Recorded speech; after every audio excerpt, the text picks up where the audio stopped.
to Vermont. Not gonna go. We don't have our passport. Wah wah. If you guys can see that mountain out in the distance there.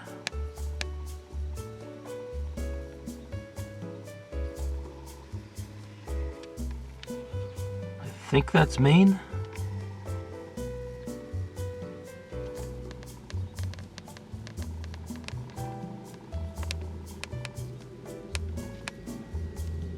Oh yeah.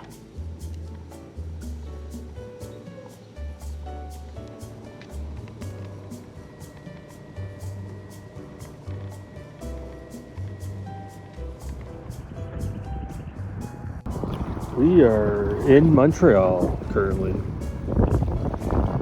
City of the river. Starting to warm up a little bit. Oh yeah.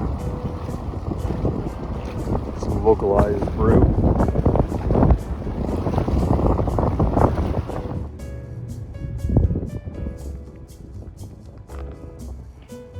Oh yeah.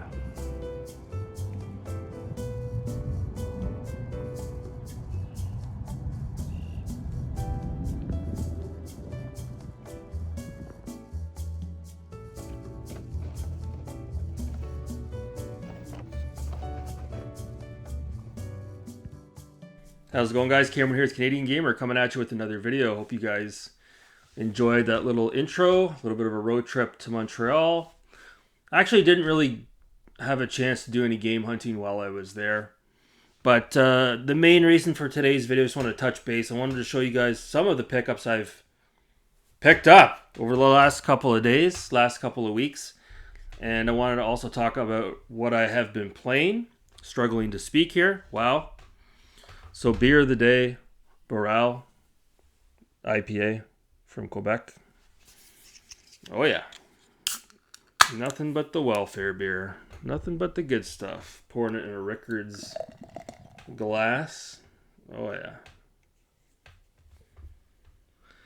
So, yeah, all over the map here. So where do we even begin? So what was it, last week? Maybe it was last week. Yeah, last week. I was at the thrift store, and it's rare to find anything good there nowadays. A lot of times the thrift stores are picked clean. There's a lot of retro gamers, such as myself, that are going in there looking for the gold, right? So when you go into the thrift store, it's a game of numbers. If you go there once a week, you're probably not going to find much. If you go there 3 times a week, you're probably going to find something.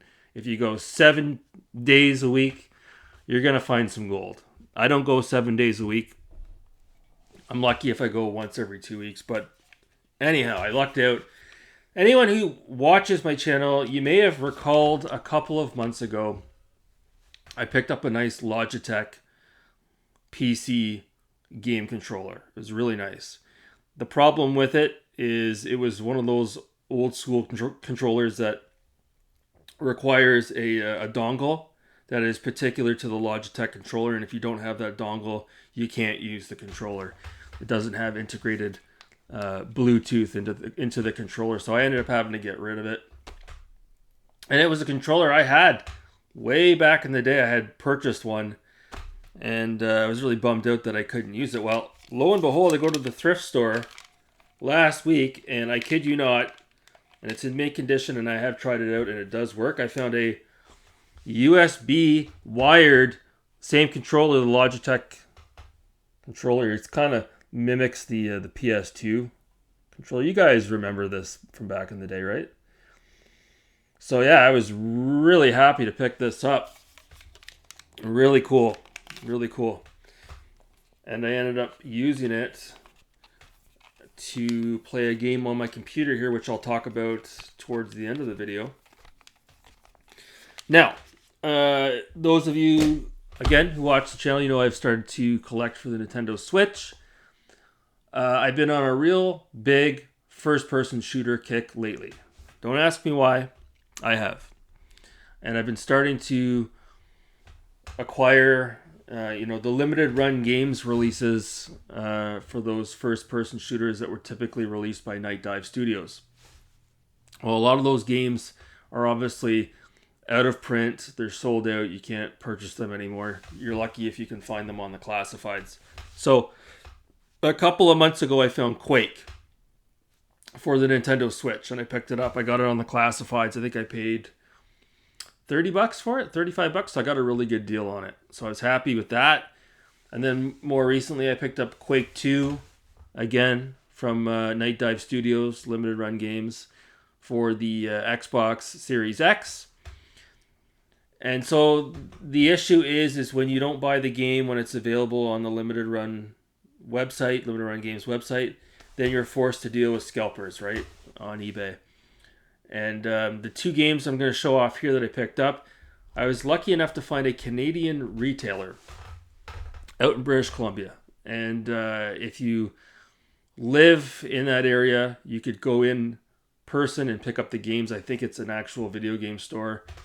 And they seem to be selling these games for what appears to be face value. Is that the right terminology?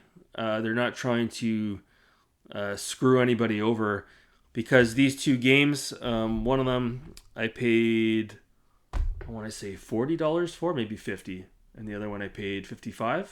So that's pretty much what it would have costed me if I would have purchased these games through the Limited Run Games website. I don't have to pay for the exchange from US currency to Canada, but I did have to pay, I think it was $20 shipping and handling. So that's part of the reason why I picked up these both at the same time. So this store could ship the games together and I wouldn't have to pay $40 shipping and handling if I bought them separately instead of buying it as a bundle, right? So here it is. I picked up Power Slave Exhumed, which I really wanted. A couple of you guys that saw my recent video, you saw that in the display case that I have. The not the display case, but the little rack that I've been using to store my Switch cases. So yeah, colored manual. I opted to pick it up for the Switch because it just seems like these limited run releases hold their value more for the Switch. But not only that, I wanted to be able to play this handheld. So yeah, really happy. They had it for the PS4 as well. And Doom 64. I picked up Doom 64. I already have this digitally for the PS4, but I wanted a physical copy. So there it is. Again, two games that are out of print. And the funny thing is when this game was up on the Limited Run Games website, I saw that it was up. I saw that it was coming up for pre-order, and I dropped the ball. I didn't pre-order it when I should have. I got busy, and I was kicking myself in the balls for that. So that will never happen again. And the reason why I mention that is because Night Dive Studios just announced on April Fool's, but it's not an April. Wow, it's not an April Fool's joke. Night Dive Studios is going to be releasing a remastered version of the game PO'd. Okay, short form for pissed off, which was a first-person shooter that was released for the 3DO of all consoles way back. Was it 95? And when I saw it on John Linneman's tweet from Digital Foundry, our good old buddy John Linneman, I had to check it. I'm like, this can't be. Because I vaguely remember PO'd. I haven't heard about that game in years. Nobody talks about it. I've never played it. I remember seeing advertisements for it. And it even got a PS1 release as well. So what PO'd is, if you're not aware, it's a first-person shooter where you play as a cook and you're in outer space, and that's about as much as I can tell you. The level designs are really whacked out. You're running around with a machete, a frying pan. Of course, you've got different guns in the game as well. Really bizarre, trippy, whacked out first-person shooter. You know, we're talking Stanley Kubrick meets David Lynch meets Quentin Tarantino, and they get together and they have a baby and they release it as a video game called PO. PO, excuse me. And so, why do I mention this? Well, number one, I'm interested in it. Hell yeah. And number two, it's being released by Night Dive Studios. I have to imagine this is going to get released via limited run games. So keep an eye out for that. I don't know when this is coming out. I guess it's probably going to come out sometime this year. But you bet your ass. You bet your ass. As soon as it comes up for pre-order, I'm going to get it. Because, again, I'm trying to collect first-person shooters on the Nintendo Switch. Specifically, the games that have been remastered by Night Dive Studios and got a limited run games release. I'm skipping on the Dark Forces release because that doesn't really interest me. I'm not a huge Star Wars fan. Even though, ironically, I played Dark Forces back in the day on my PC. And I remember enjoying that game. It's a really good first-person shooter. It's just, in the year 2024, if you ask me now, would you like to go play Dark Forces? Not really. I'll pass on that. So that's it. I just wanted to show you guys my recent pickups. I wanted to show you guys a little bit of my road trip at the beginning of the video. And the last thing I wanted to talk about was OutRun. I've been speedrunning OutRun again. Long story short, or short story long. Let me take a sip of my beer. I started playing OutRun for the TurboGrafx 16 via emulation. Oh God. Let me correct myself. Not the TurboGrafx 16. It was for the Japanese console. Wow, it's eclipsed me now. What is it called? I almost said Turbo Dual. Wow, I can't believe I forget the name of the console. Anyways. Yeah, really good port. And it begs the question.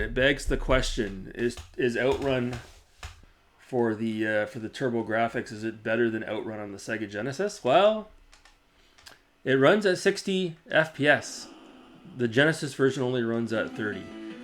Yeah, the color's kind of whacked out on the TurboGrafx version, but the gameplay is rock solid, and the colors are more accurate than the Sega Genesis version of OutRun. So, depending on who you talk to, the Genesis version, while it is awesome, it has its flaws. Which brings me to the last thing I wanted to say. So I'm playing OutRun for the console that I can't even remember the name of. I'm so embarrassed. I'm like, oh yeah, I remember OutRun was released for the Game Boy Advance. Not too many people know about it. It's part of a Sega Arcade Gallery collection, and there's 4 games on the cart. You've got OutRun, you've got Super Hang-On, Space Harrier, and there's another game on there as well. So I actually played a bit of Hang-On, you can see here, and it's actually a really good port. Pretty good, tough as nails. I played it for about 20 minutes, and then I went and checked out OutRun. And boy, oh boy, was I surprised. This version of OutRun is significantly different over the Genesis version, over the arcade version, over all the other versions. As you can see here, right on stage 1, look at that water in the background. Look at that parallax scrolling. Oh my God, what a glorious thing. The car handles differently. The music is really good, surprisingly, for a Game Boy Advance game. The graphics are very unique to this version of the game. The cars don't cut you off in this version, unlike all the other versions. Yeah, it's a really good version of OutRun. You can't select the level of difficulty, so it feels like it's just on like the regular difficulty, like the medium. But I was shocked. I was actually shocked at how good this version of OutRun is. I think this might be my favorite version of OutRun. I just think this version is so unique. So unique. A lot of the background artwork is very unique to this version of OutRun. So I reached out on speedrun.com and asked for this game to be put up so that we could submit our high scores, our speed runs. And I ended up talking to good old Marceau, Master System Marceau.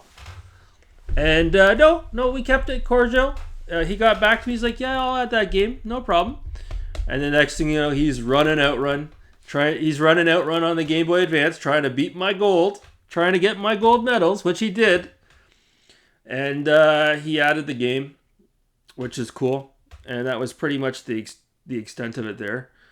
And I want to seek out a physical copy of that for the Game Boy Advance. It's not too expensive. Well, you're looking at about $35-40 Canadian on eBay to pick that up plus shipping.